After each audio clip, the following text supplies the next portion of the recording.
Right, and welcome back. This is not really a review of the Olympus E-M1 Mark III. It's more of just my thoughts on it as a user experience compared to other cameras.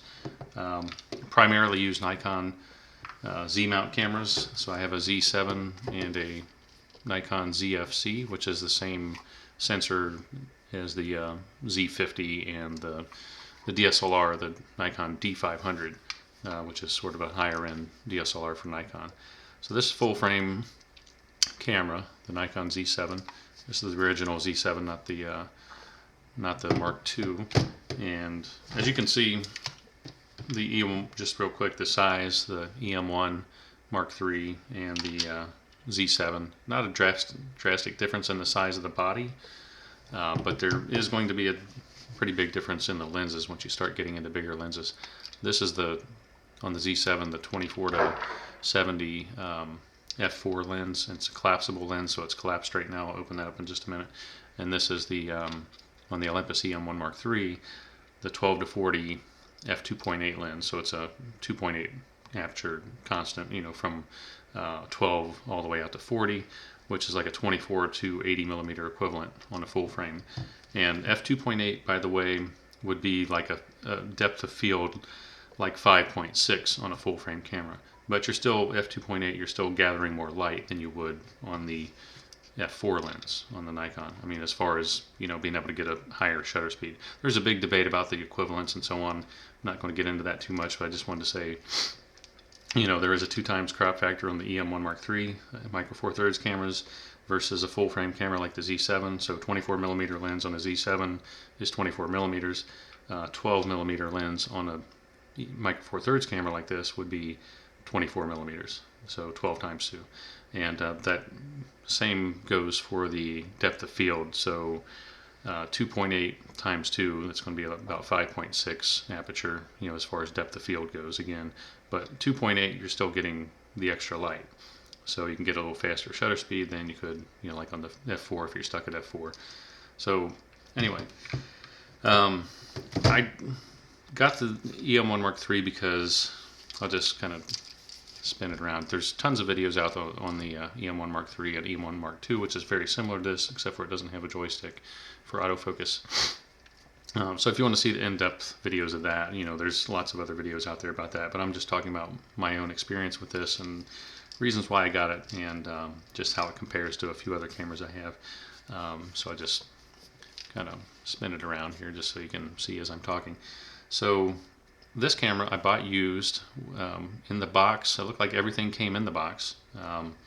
It almost looked like it was just like an open box special. The camera, I swear, looked brand new. $1,600, $1,600 for the E-M1 Mark III with the 12 to 40 f2.8 Pro lens, and like I said, the original box, the charger, battery, everything.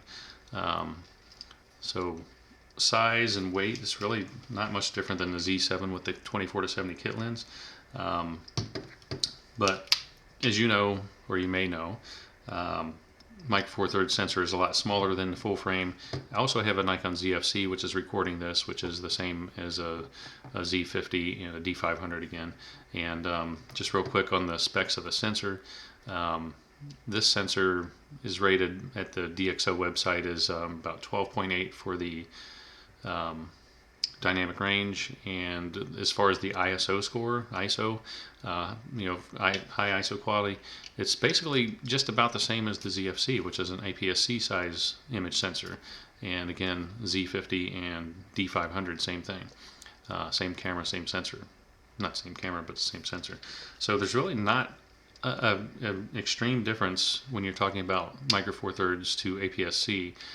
This sensor is actually 4 or 5 years old by now, maybe a little bit more, and it's only about 1.2 stops behind the APS-C sensor for the dynamic range, and it's almost the same for the high ISO quality. I don't normally shoot higher ISO, and I can actually get away with lower ISO on this because I don't shoot fast action, and I can end up using a slower shutter speed because of the outstanding image stabilization in the body that Olympus is known for. And the Z7 also has image stabilization in the body, but it's just not as good as the Olympus. But it is very good. Even the original Z7 I've always been impressed. I can usually shoot 1/15 of a second, definitely at 70mm, and get a sharp pictures just about every time on the first attempt. When you're talking about longer focal lengths, I also have the 24 to 200. I can sometimes get by with 1/15 a second at 200mm. I try not to go that slow on, but it's, if you're careful, you can.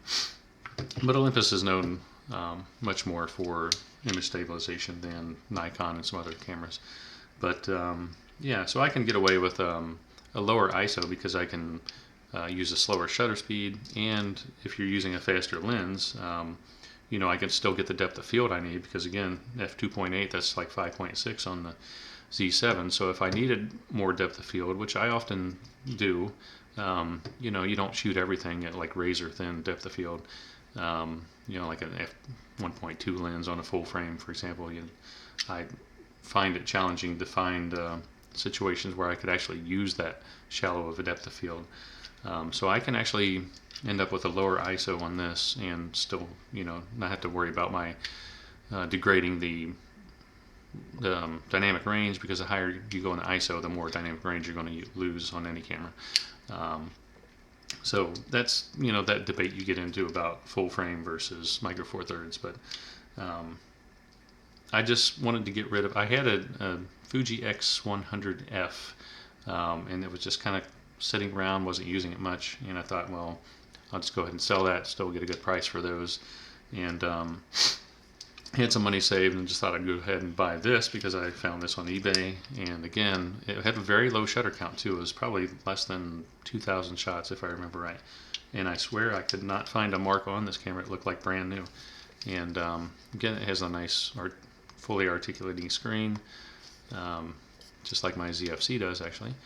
And I usually actually just leave it turned in. I use the viewfinder for most things, because with my glasses and the way my eyes are, it's just much easier for me to view the images in the viewfinder, to review everything and shoot with the viewfinder. I do sometimes shoot with the the screen, the rear LCD, but normally I just leave it closed, and I don't have to worry about putting a screen protector on there, because with the, as you know, on the Nikon ZFC or the Z cameras, most of them, the Z9 is a little different, but most of them are just tilting up and down, and that's fine for most of my shooting. But yeah, so I just wanted to get rid of the Fuji camera, because fixed focal length is a little more limiting for me, and I've always loved 4/3 cameras, and it's just, I didn't like using them full time on vacation, because if I really wanted to get the very best image quality, I go with a full frame camera. But then I do have the dilemma of needing to use a higher ISO sometimes, because if you need a more depth of field, because full frame is naturally shallower depth of field than a smaller sensor camera like the micro four thirds, then as soon as I bump the aperture up, then I'm going to have to let the auto ISO creep up also, which then again, you lose dynamic range when you do that. But if you're most of my stuff is low ISO anyway, or base ISO, so there's really no comparing the four thirds to one of the best full frame sensors like the Z7 has on the market. There's a pretty noticeable difference in image quality. I'm talking about dynamic range and just how much you can manipulate the files in Adobe Lightroom, for example, in editing, the raw files, before you notice any kind of really degradation. But even on micro four thirds at the base ISO, you will see just a tiny bit of noise. It's not much, and if you're not pixel peeping, which you really shouldn't be anyway, unless you're selling stock photos or something where they're really picky about image quality. Stock images, for example, of products, like product photography and so on, they want the cleanest image available. So if you're not using a tripod and using base ISO, you're going to have cleaner files on. Well, even at base ISO, you're going to have cleaner files on something like the Z7. And now something on like the ZFC, which I'm recording this with, and the Z50s, Nikon D500, again, those are APS-C cameras. There's really not a ton of difference. I think you might just barely notice, the difference in the again, I'm just going to show you the cameras I'm talking. Some difference in the dynamic range, but you know, unless you're talking about an extreme situation, it's not drastic. It's not at all drastic. And it, again, like I said, for the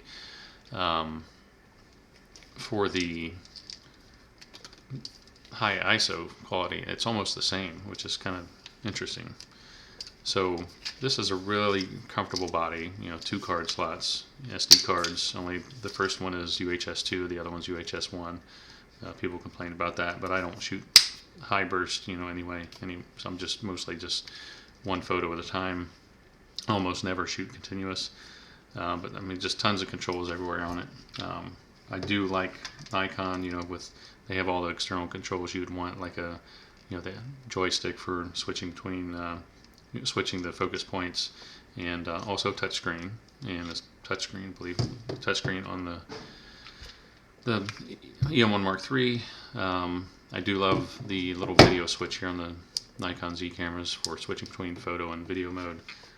But on the Olympus, see, that's the thing on the Nikon. If you're in photo mode, you can't press the record button for video and start instantly recording video. It just won't do it.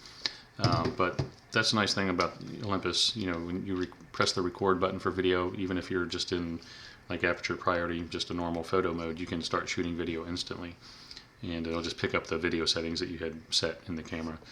But there is another, you know, a full-time video mode here. And this button is lockable. You know, it toggles on and off, which I like, instead of having to press down and spin it.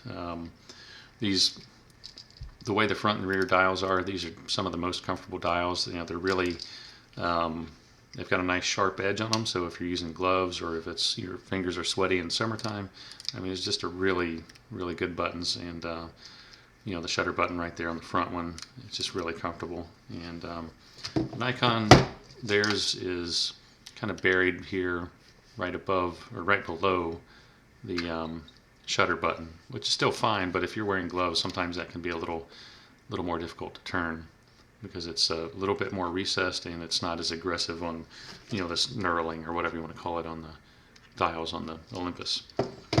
I realize these are 2 totally different cameras formats as far as full frame and micro four thirds, but it's worth comparing just to mention differences between cameras and what I like about one versus the other. I don't necessarily love the power switch being over here on the left on the Olympus. I like on the Nikon you have it right here on the right integrated with the shutter button, so that's nice. Just a little more convenient for one-hand operation. The viewfinder, people had complained about the viewfinder on the E-M1 Mark III, saying that, you know, it's too low resolution, it's 2 point whatever million dots, versus something like 3.4 whatever, 3.69 I think on the Z7, and you know, the original Z7 and the new Z7. But the thing Nikon does is they put really great optics in there. The Nikon Z cameras, even including the ZFC, the electronic viewfinder with the optics that Nikon uses is the most natural and best viewfinder I've ever used on mirrorless camera. And this one on the Olympus is not bad at all. I actually find it very good compared to what people were saying, you know, complaining about it. It's really, I don't really have anything to complain about. It looks just fine for me. You know, it's nice and clear. Colors are fine. It's just not up to the level that, you know, Nikon has on their APS-C and full frame cameras. But I really don't find anything to complain about on the EVF. And it is nice to have the joystick function here. I'm trying to remember if there was anything. I kind of didn't configure these 2 front buttons. What I would love to have is like an instant access, one touch to spot metering, just to turn spot metering on and off just with a touch. Well, the way it works with Nikon is you can actually, one of these front buttons here, just press and hold that button, and then you're temporarily in spot metering, which I need sometimes. Otherwise I'm in the matrix, or whatever the other cameras call it. Nikon calls it matrix metering, where you're just looking at the whole scene. So I would love to have something like that on the Olympus, but it doesn't, although you do have the metering up here on this top dial or button, so you press that and you can spin one of the dials up here and change it really quick to spot metering. So it's, you know, quick enough. I'd rather it be on one of these buttons here. but it's not. And the other thing that I really love about Nikon, I know Panasonic does it also, is if you change your exposure compensation, which I have my rear dial set up for exposure compensation and the front dial for aperture, and I'm pretty much always an aperture priority. What I love about Nikon and Panasonic, and maybe some others do it, is when you turn off the camera, it'll reset the exposure compensation back to 0. So you have no exposure compensation. But Olympus doesn't do that. They don't give you an option for that, which is kind of a shame. It's really convenient. So I might have, minus 0.7 or minus 1 for the exposure compensation dialed in. Turn the camera off, turn it back on, and you're still at minus 1 in exposure compensation, for example. Whereas with the Nikon, if you turn it off, turn it back on, it's back to 0. So that's just like convenience thing. I'd rather they do that. But I'm trying to think if there's some standout things. The lens function button. I have that programmed for the face and eye detect because, as you know, with any camera, people whine on the internet about a camera picking up a face, human face in a flower or something you're shooting. Or just in a scene, it'll pick up something as a human face when it's not.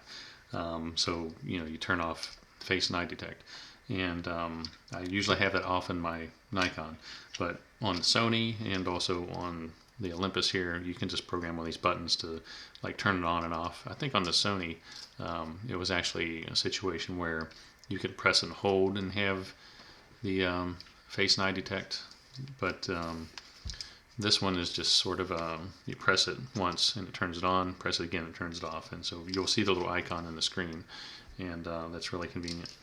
They also have this, again, this is something you can look up, this little mode switch here, 1 and 2.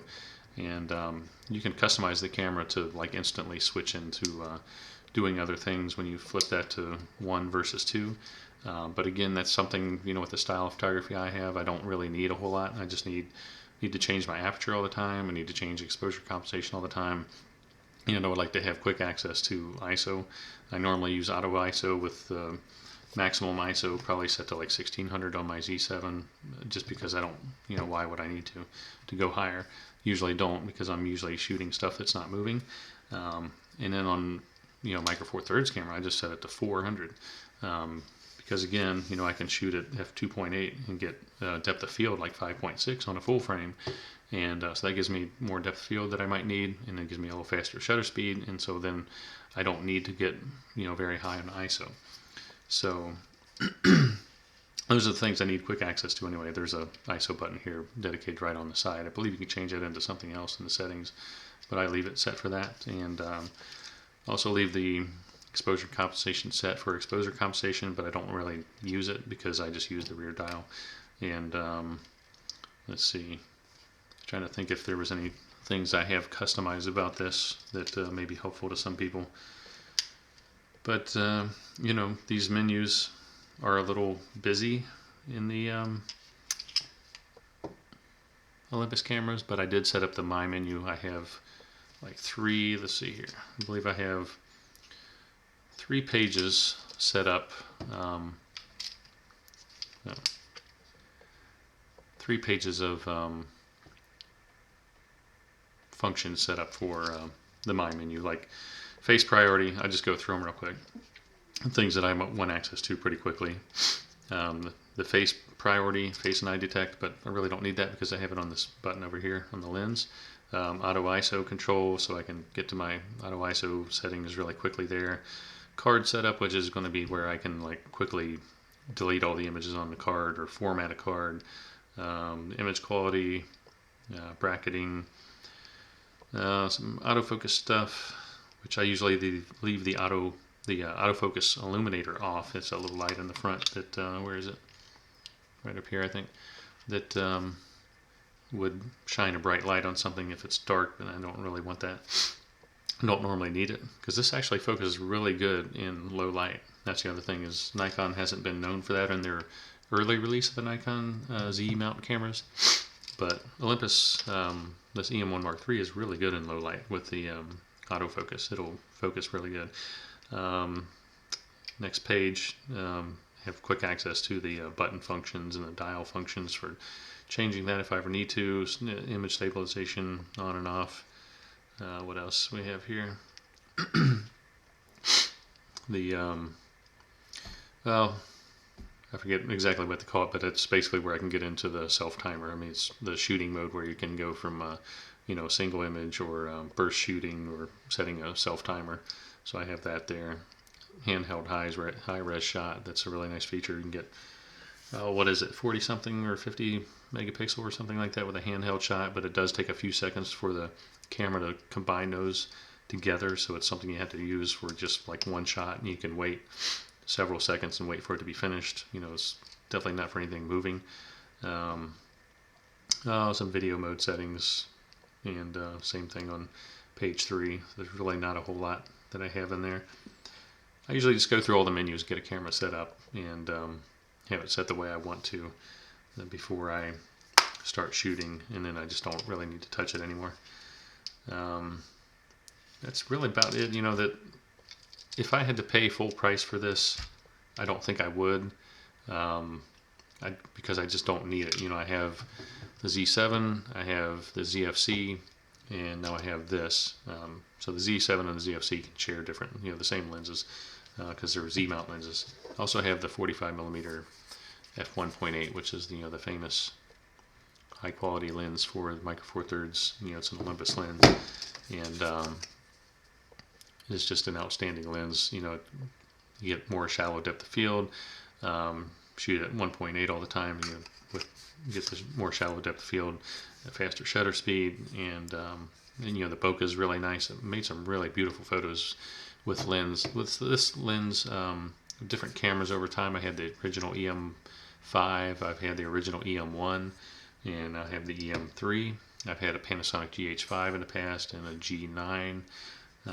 I've had several Micro Four Thirds cameras. I do like them, but it's just one of those things where eventually I thought, well, I'm just going to switch just to have Nikon, and so I had a Z7 and a Z5. Got rid of the Z5 because it's just redundant, and then my really small camera is the ZFC, which is actually smaller than this camera, even though the ZFC has a larger sensor, but there's no in-body image stabilization. It's just in the lens, little collapsible lens. Oh, by the way, this is the lens that's the extended part. So if you want to start shooting on the Z7 with the 24 to 70 f4 lens, again, this is a collapsible lens, so you have to extend it to the 24mm point before you can actually take photos. So it is then going to get bigger than the Micro Four Thirds 12 to 40.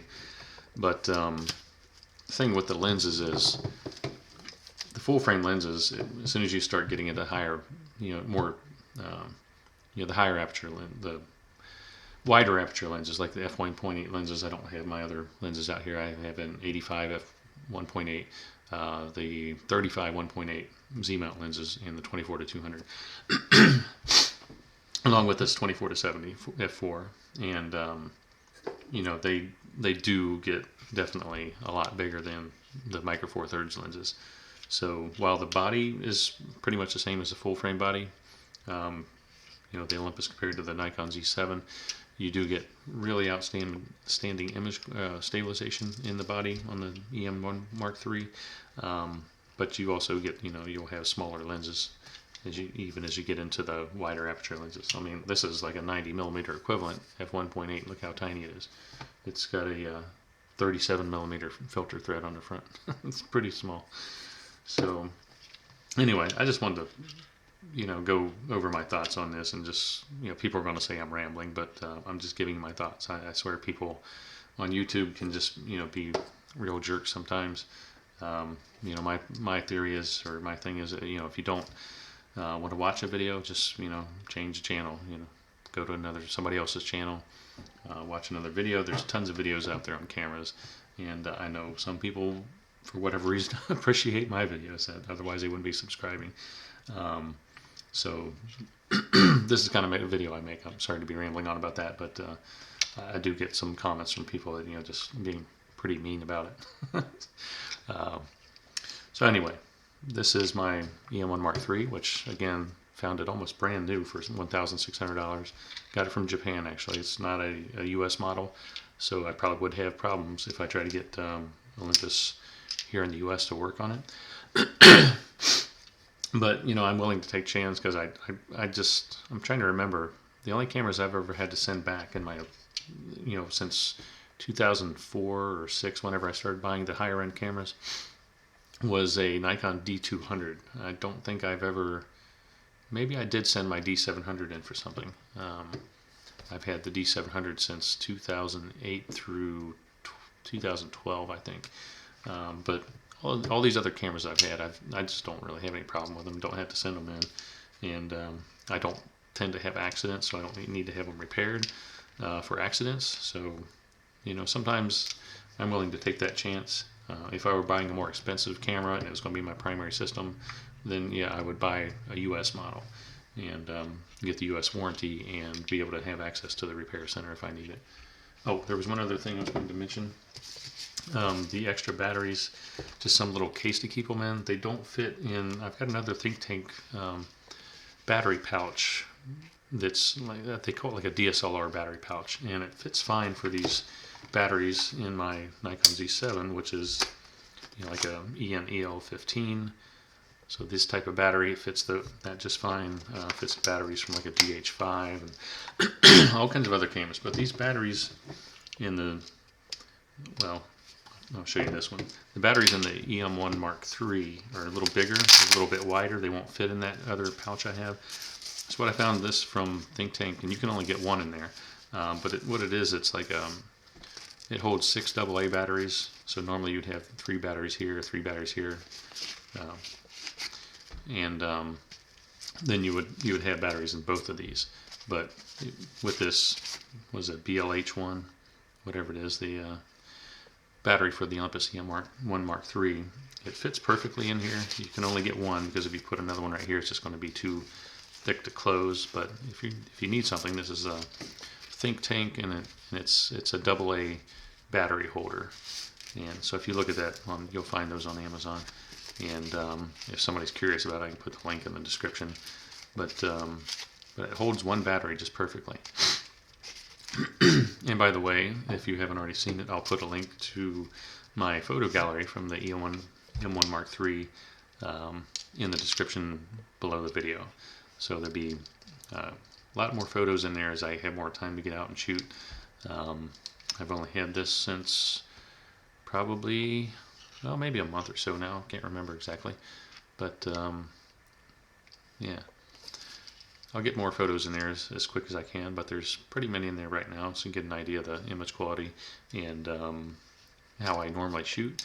And again, I usually use Adobe Lightroom, and I shoot RAW, and I just do mostly basic editing, but I do convert some to monotone or, you know, apply a filter, black and white, but most of them are just normal photos with white balance adjustments and things like that, you know, not anything drastic. So very happy. I am very happy with the E-M1 Mark III, my purchase for that, you know, especially with this price, and even as a separate system with lenses that I can't use from my other cameras like the Z7.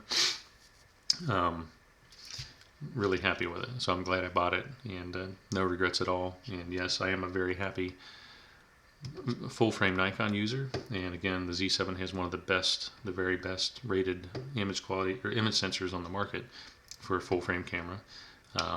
So coming from that down to a Micro Four Thirds camera, I am still very happy with a Micro Four Thirds camera.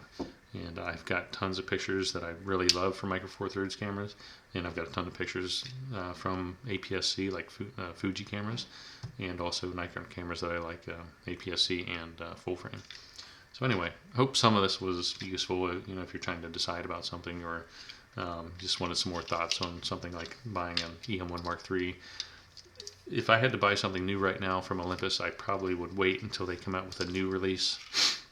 You know, there's rumors of a newer camera coming, but again, even this image sensor, which is 4 or 5 years old now, because it's the same one in the E-M1 Mark II, it is a really great sensor, and I think it's worth it. So, if you get it used especially. So, thanks for watching.